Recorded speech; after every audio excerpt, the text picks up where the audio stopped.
turn on your notification bell. You will still get those information you are looking for. The war never ended. They are still fighting us. Onyeka blows hot. Talking about Onyeka, the lady of songs. Yes, activist journalist. Yes, he have said it. That Igbo people will make no apologies, for defending themselves. Because according to her, the Igbo never fought anybody. Rather, it was in self-defense. They never attacked the country called Nigeria. Rather, Nigeria attacked the Igbo, and the Igbo was defending themselves. And that transpired in 3 years of war, where the Igbo was defending themselves. And Onyeka was speaking on Monday in Lagos at the Never Again conference organized by Nzukọ Ụmụnna, an Igbo social cultural group, to mark 50 years since the end of the Biafran War in 1970.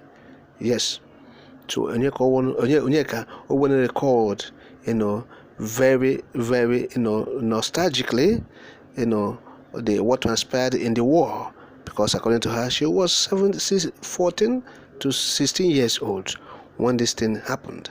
Yes, he said this is a subject matter that is very close to our hearts. It's very personal to very many of us, very sensitive matter, very painful matter indeed. Talking about the Civil War. Say some of us have lived with some bitterness and we make no apologies about that. We were a people in war, led into war, not by our own wishes or design, but in defense. No apologies to Nigeria. No apologies to the world. But we are here. Yes, so here we are. She said, I was born and raised in Port Harcourt. My father, Diko Onwenu, was the first Abondizo man in the Federal House, and he was representing Port Harcourt constituency. He was the principal of Enitona High School. He was a brilliant man, but he died too early. I'm from Abia State, since I'm from our daughter. I'm from Imo State, Abondizo, and I'm also from Anambra, where my mother comes from. I can go there and live, and nobody can stop me. So she said, I'm also from Lagos State, where I married a Yoruba man. I have 2 Yoruba children. So he said, I fought the war as a young girl between 14 and 17 years. And I lost many relatives. I carried babies who died in my arms. I treated old people who took days to die. People were dying of hunger. Even our soldiers were dying out of hunger. But thank God we survived. Onyeka is saying. He said, at the end of the war, I couldn't go back to Port Harcourt. My home was abandoned property. Those of you who come from Port Harcourt know the story. The home that a widow, my father had only laid the foundation when he died in an accident. The building that a widow built was seized as an abandoned property. Yes, he said, for me, the Civil War never ended. It is still going on. My poor mother went back to Port Harcourt to claim her property, and she was beaten into a coma by people whom she had helped all her life, people she had helped to send to school, because she is an Igbo woman, and now Port Harcourt belongs to another group of people. So that's what Onyeka is saying about the war. He said they forgot the sacrifices that the Igbo made. It is still going on. No apologies have ever made about that. The road that is now referred to as Harold Wilson Road used to be Dika Onwenu Road. That's on account of the sacrifices that Onwenus, the Ikokus, and the rest made in building up Port Harcourt. That's what she's saying. Here am I traveled outside thanks to my sister who was at Harvard at that time. And so, but she said, I'm not asking anybody for anything. I put myself through school. My widowed mother did her best. I was working with 2 jobs in America to put myself through school. I didn't want to take the Nigerian scholarship because they were giving it to everybody. Those who deserved it and those who didn't. And many of them were not even in school. I am angry at Nigeria. I am angry at this government, which seems to be letting us down. I'm angry at us as a people. I'm angry at my people, Ndigbo, because he who is rejected doesn't reject himself. Stop complaining and do it yourself. We have always been able to do that. How did we build Imo Airport? Nobody built for us. We spent many years raising money. I was traveling all over the country to do free concerts to raise money for Imo Airport. That's who we have been, and I remember that in those days, if the Igbo State Union decides, that's it. Everybody follows the line and gets it done. Onyeka Onwenu, yes. So war memories from Onyeka Onwenu. And she said it all. Yes, the Igbo has been Igbo. The Igbo has been Igbo. Do it yourself. Don't wait them, because they will not do it for you. Their own is to destroy life and property. Their own is hate, wickedness, nepotism, bigotry, pogrom, genocide. That's what they are known for, committing genocide here and there. The government of Nigeria. Yes. And Onyeka won't say we owe no apology to anybody for defending ourselves. But nobody has ever apologized to us for what they did against us.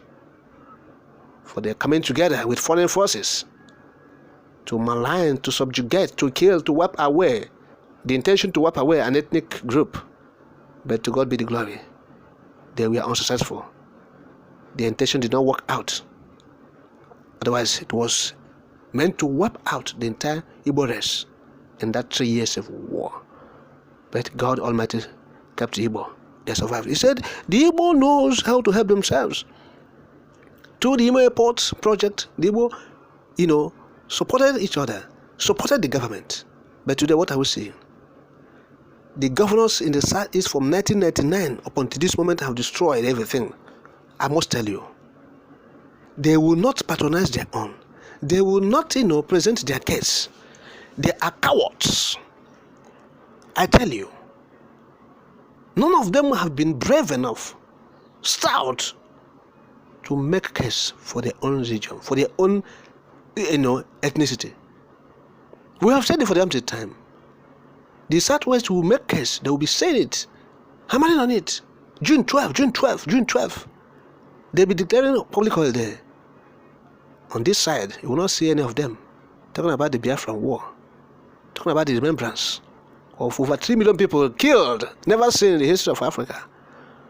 Such genocide, genocide in that level and manner, wickedness in the highest order. And the Igbos who say they are leaders don't see it as important to make out a date for remembrance. For remembrance, since the government of Nigeria, the wickedness refused to do that. What about you? You have about 5 states, core 5 states in the Southeast. If not Delta and Rivers, then what about the core 5 states? What is happening? What are you doing? Of course, Delta is supposed to be there. We talk about the war. There's a massacre and everything. So, but all these governors from Imo, Anambra, Ebonyi, Abia, Enugu, Delta, they have remained, they have chosen to be cowards. Yes, they have chosen to be cowards. So that is it. Our governors are our problem. The governor from the Southeast, the problem of the Southeast. The political Ediabanis, those who say they are ministers, one time this, they are the problem. They are non-entities, cowards, and useless people I've ever seen on earth. Somebody have rejected you, and you said to reject yourself because of materialism. 6 feet, everything will end there. 6 feet, the thing will end. 6 feet. And so allow yourself to become useless. Because after they have used you, the flooding have used you, you become useless. That's how useless you become. When after using you, you have no use. What again? You become useless, isn't it? So the Southeastern governors and politicians, they have made themselves useless. Those who have served their purpose, the purpose of the Fulani, today they are there lying useless. Yes, the Southeastern politicians, the Ediabanis, the sellouts, the saboteurs, they are the problems. So thank you, Onyeka. Thank you, Onyeka, for all these memories. It's evergreen. It will remain cypress in our lives. The stories will continue to go on and on to the future generations, centuries to come. It will be told. Yes, even in our own Biafra Republic, we will continue to remember our brothers who suffered, who died in a cruel manner. Yes, who burned, used their blood to purchase the freedom we are trying to, confirm this moment, because they have purchased the freedom already with their blood. And what the IPOB is doing is to ratify it. And that ratification